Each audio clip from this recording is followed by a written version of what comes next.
இப்போ இந்த சைட்ல பார்த்தா நம்ம 600 watts premier panel top corner DCR panel use பண்ணிருக்கோம். சோ இப்போ 600 வாட்ஸ்ல பேனல்ஸ் எல்லாம் வர ஆரம்பிச்சிருச்சு. நம்ம டோட்டலா வந்து இங்க ஒரு 3.6 கிலோவாட் அப்ராக்சிமேட்டா ஒரு 6 பேனல்ஸ் போட்டுருக்கோம். இந்த பர்టిక్యులர் ஸ்ட்ரீட்லயே வந்து ரெண்டு வீட்ல நம்ம பண்றோம், ஆப்போசிட் வீடு.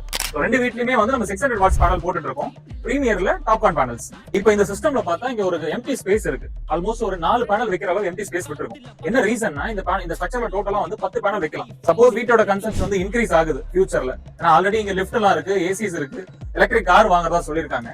வீட்டோட கன்சம்ஷன் இன்க்ரீஸ் ஆகிற பட்சத்துல சப்போஸ் கரண்ட் எலக்ட்ரிசிட்டி எக்ஸ்ட்ரா தேவைப்பட்டதுன்னா இந்த எம்டி ஸ்பேஸ்ல 4 பேனல் ஆட் பண்ணிக்கலாம். இன்வெர்டர் வந்து அதை நம்ம கால்குலேட் பண்ணி தான் 5 கிலோவாட் க்ரோவாட் இன்வெர்டர் போட்டிருக்கோம். பேனல் எல்லாமே பிரீமியர் பேனல்ஸ். ஆஸ் யூஷுவல் நம்மளோட ஸ்ட்ரக்சர் எல்லாமே ஸ்கொயர் டியூப் ஸ்ட்ரக்சர். சிமிலர்லி நம்ம ஆப்போசிட் வீட்லயும் நம்மளே சைமல்டேனியஸா ப்ராஜெக்ட் நடந்துட்டு இருக்கு. அங்கேயே சேம் கான்செப்ட் தான். 5 கிலோவாட் ஸ்ட்ரக்சர் 10 பேனல் வைக்கிற மாதிரி 6 பேனல் தான் தேவை. இப்போதைக்கு இன்வெர்டர் வந்து 5 கிலோவாட் இன்வெர்டர் போட்டு விட்டுருவோம். சோ இதெல்லாமே நம்ம கால்குலேட் பண்ணி சோலார் ரன் எப்பயுமே வந்து ஃபியூச்சரிஸ்டிக்கா பிளான் பண்ணுவோம் நம்ம. சோ இதெல்லாம் வந்து ஃபோக்கஸ் பண்ணி தான் ஒரு கஸ்டமர் வந்து ஒரு கம்பெனி வந்து சூஸ் பண்ணுவாங்க.